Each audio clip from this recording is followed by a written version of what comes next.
Bom dia. Meu nome é Paulo, sou estudante do sexto diurno.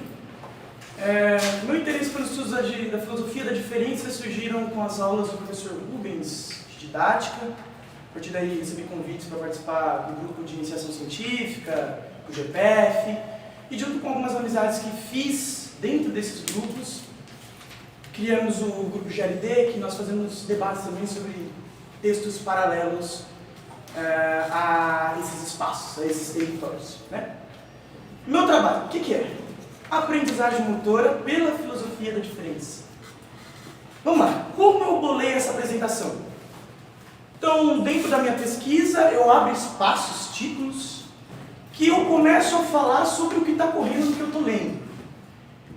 Então, parece que é meio bagunçado, mas é o que está me acontecendo dentro daquela pesquisa. Então, a primeira sessão, eu vou falar por sessões da minha pesquisa, tá bom? A primeira sessão que eu abro, chamada de movimentos imanentes à pesquisa. O que é imanência? Eu lá, pesquisador, estou lá, estou lendo coisas sobre aprendizagem motora, estou lendo coisas sobre a filosofia da diferença, e eu estou nesse embate entre as duas, o que é aprendizagem motora, o que é filosofia da diferença, e eu não me encontro aqui, não quero me encontrar num processo dialético. O que seria um processo dialético? Não quero me encontrar opondo os estudos da aprendizagem motora pela filosofia da diferença. Não se trata de um binarismo verdadeiro ou falso, mal ou bom. Trata-se sim de um agenciamento entre as leituras que eu faço de aprendizagem motora com a filosofia da diferença. Vou pegar esse aqui, ó, já dá mais um minuto, mais tarde, beleza? Então vamos lá. Então não se trata de um trabalho da aprendizagem motora, clássico da aprendizagem motora. Eu não fui a campo e fiz referenciações sobre a aprendizagem motora num grupo de pessoas, num grupo de espaços. Não estou referenciando para poder afirmar o que já foi conquistado, até porque a literatura da aprendizagem motora é imensa, muito grande, muito rica. E da filosofia da diferença também. Eu me encontro no agenciamento, vendo o que vai dar. Não possuo nenhuma hipótese disso.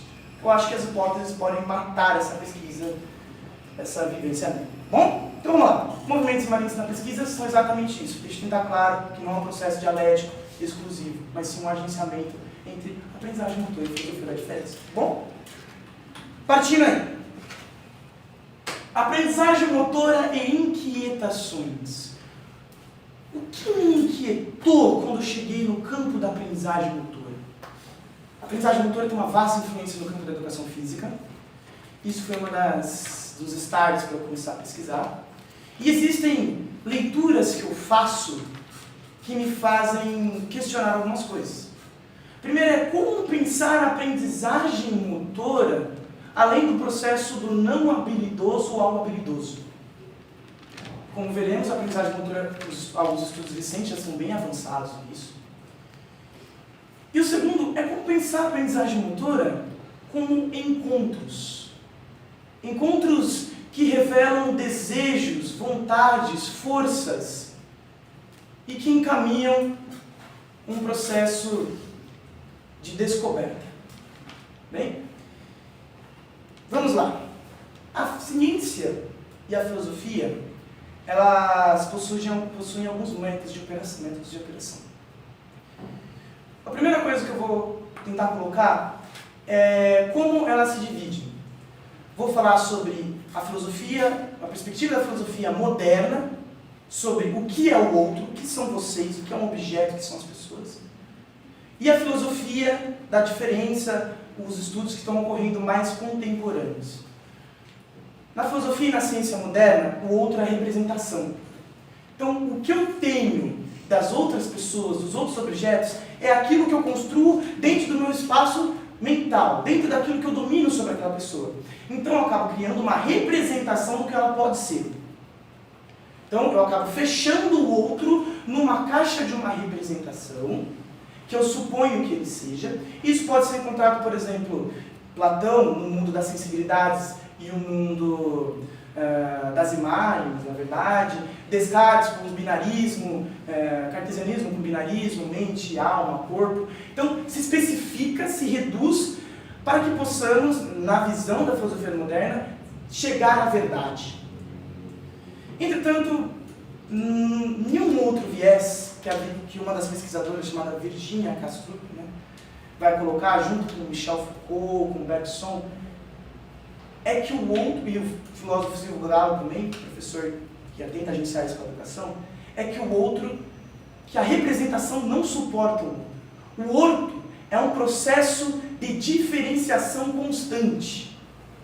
Então não há uma verdade sobre o outro. O outro encontra-se num processo de diferenciação que não cabe na minha representação, numa conclusão fechada do que ele pode ser. E nessa ideia, a aprendizagem, para Virginia Kastrup e para outros pensadores, é vista como uma invenção. Então, quando na filosofia moderna e no campo da analítica da verdade, o outro é uma representação, então ele passa de um espaço A um espaço B e se transforma dentro desse espaço. A aprendizagem passa do não saber ao saber. É o processo de responder problemas. Na aprendizagem intuitiva não. É um espaço antes de compor um problema, de habitar um problema, de estar em processo de diferenciação ligado aos fluxos que o encontro com um mundo tão diversificado, tão diferente, nos produz. E isso não cabe no nosso método representativo. O tempo, enquanto na filosofia moderna o tempo é tomado como um espaço, de A até B, você pode pegar a filosofia, ΔS é igual a delta B sobre delta T, não lembro agora, mas se calcula um espaço a ser percorrido por um determinado tempo, uma determinada velocidade. Aqui as velocidades são infinitas, o pensamento é infinito.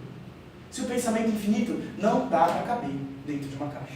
E a aprendizagem, então, é um processo de diferenciação, invenção do mundo e de si. Uma habitação do mundo em si, certo?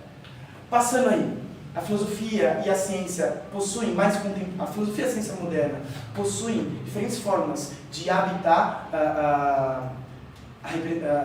o caos, as situações caóticas do dia a dia. A ciência tira do caos referenciações, tira do caos personagens, eus, estados, para assim formular casamentos e responder o que está acontecendo, enquanto a filosofia, para aqueles de Deus, é uma formulação de conceitos. Conceitos esses que não significam estados, mas significam alguma coisa que passou no encontro e que pode dizer alguma coisa, não diz alguma coisa em sua essência. E a aprendizagem nisso? Como eu vejo isso na aprendizagem motora? Estou falando aqui de filosofia, ciência, mas como que eu vejo isso na aprendizagem motora? A aprendizagem motora, ela tem duas formas de ser representada, de ser pontuada. A primeira é para um processo de estabilização do movimento. Então, vai lá, manchete, estabilização do movimento. Vai lá, 10 mil vezes fazer. E a outra é como adaptação. A aprendizagem motora é vista como adaptação.